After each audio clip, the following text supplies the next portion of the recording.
ఇవాళ వాస్తవం ఏంటంటే అధ్యక్ష 15 నెలల ప్రయాణం మీద ఏమన్నా నిజాయితీగా ఆత్మవిమర్శ ఉంటుందేమో, సరి చేసుకుంటారేమో, కొత్త పథకం ఒక్కటన పెడతారేమో అనుకున్నాం. కానీ 6 గ్యారంటీలకు చూస్తుంటే మంగళం బాడినట్టే కనబడతా ఉన్నది అధ్యక్ష.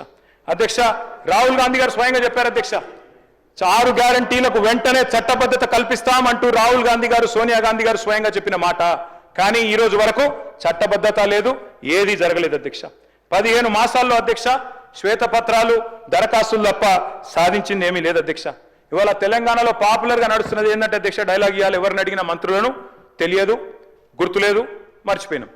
6 గ్యారంటీలు అమలు తెలియదు, 420 హామీలు ఎప్పుడు తెలియదు, డిక్లరేషన్లు మర్చిపోయినరు, అభినవ గజనీలుగా మారిపోయిన పరిస్థితి అధ్యక్ష. అధ్యక్ష వీళ్ళ హామీలేమో తాటాకంత, కానీ ఇచ్చింది మాత్రం ఈ తాకంత కూడా లేదు అధ్యక్ష. ఎగవేతలు, కోతలు, ఎగనామాలు, పంగనామాలు జాబితా చాలా పెద్దగా ఉంది అధ్యక్ష. అధ్యక్ష ఎట్లుందంటే అధ్యక్ష వీళ్ళది, అప్పట్లో ఒక సినిమా వచ్చింది అధ్యక్ష, నేను చిన్నగా ఉన్నప్పుడు, నా పెళ్ళంట అని. ఒక ఆయన నేను చికెన్ తింటా అంటే కోటా శ్రీనివాసరావు గారు నువ్వు రా అని పిలుస్తాడు అధ్యక్ష. పిలిచి ఆయనతో ఏం చేస్తాడు అధ్యక్ష, కారపు మెతుకులు పెట్టి ముంగట కోటిని కట్టేస్తాడు అధ్యక్ష, ఇదే తిను అని. గట్లే ఉంది అధ్యక్ష వీళ్ళు 6 గ్యారంటీలు, డిక్లరేషన్లు, 420 హామీలు. తప్పిన ప్రతి మాట అధ్యక్ష ప్రజల్లో మన మీద విశ్వాసాన్ని దెబ్బతీస్తుంది. బ్రోకెన్ ప్రామిసెస్ ఈరోడ్ ఫెయిత్ అధ్యక్ష. Sir when leadership fails the entire system suffers.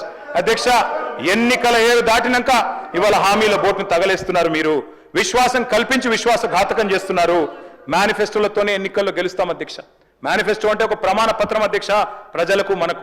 కానీ ఏం జరుగుతుంది అధ్యక్ష ఈరోజు రాష్ట్రంలో? ఒక సింగిల్ డే లావాదేవీగా మారిపోయింది మేనిఫెస్టో అంటే. ఎన్నికల్లో ఓట్లు వేయించుకోవడం తప్ప ఆ తర్వాత గద్దెనెక్కిన తర్వాత 5 ఏళ్లు మర్చిపోయే పరిస్థితి. మేనిఫెస్టో అమలు చేయకపోతే అడగాల్సిన బాధ్యత ప్రతిపక్షంగా మాది అధ్యక్ష. ఖచ్చితంగా అడుగుతాం. మీరు అమలు చేయకపోతే చేసేదాకా వెంటబడతాం. కానీ దుర్మార్గం ఏంటంటే అధ్యక్ష ఈయని కూడా ఇచ్చినట్టు చెప్తున్నారు. జాతీయ మీడియాలో వేరే రాష్ట్రాల్లో ఆడబిడ్డలకు మహాలక్ష్మి పథకం ఆల్రెడీ చాలా అయిపోయింది, 90 లక్షల మందికి నెలకు 2500 రూపాయలు ఇస్తున్నామని చెప్పి వారి సోషల్ మీడియా కన్వీనరు ఎంపీ గారు శ్రీప్రియ శ్రీనాటే గారు చెప్తా ఉన్నారు. ఇది కరెక్టా అధ్యక్ష ఇట్లా చెప్పడం? అదేవిధంగా అధ్యక్ష 1, 2 కాదు, ఎన్ని చేస్తున్నారంటే ఇట్లాంటి మరి ప్రచారాలు వేరే రాష్ట్రాల్లో మామూలుగా చేయట్లేదు అధ్యక్ష. అధ్యక్ష ఎన్నికలు 5 ఏళ్లకు ఒకసారి వస్తాయి. అదృష్టం ప్రజల దయ ఎవరుకుంటే వాళ్ళు గెలుస్తాం అధ్యక్ష. కూర్చుంటాం అధికారంలో, మేము 10 ఏళ్ళు ఉన్నాం, మీరు 5 ఏళ్ళు ఉంటారు. తప్పకుండా భవిష్యత్తులో ఎవరు వస్తారో ప్రజలు నిర్ణయిస్తారు. కానీ ఎట్లా ఉందంటే అధ్యక్ష ప్రభుత్వం అనేది నిరంతర ప్రక్రియ అధ్యక్ష. ఒకరు వస్తారు, ఇంకొకరు పోతారు. It's continuous institution, continuous process. ఒక రాజ్యాన్ని ఇంకో రాజ్యం దండెత్తి ఆక్రమించుకోవడం అన్నట్టు కాదు అధ్యక్ష. ఓడిపోయిన రాజులను పట్టుకొచ్చి బందీఖాన్లో వేయడం, చంపేయడం ఇది ఆనాడు మధ్యకాలంలో చేసేది అధ్యక్ష. శాసనాలు జరిపేయడం, రాజముద్రలు మార్చడం ఒకప్పుడు జరిగేది. ఇవాళ ఇవన్నీ ఎందుకు చెప్తా ఉన్నా అంటే 15 నెలలుగా రాష్ట్రంలో ఒక విపరీత దూరం చూస్తా ఉన్నా అధ్యక్ష.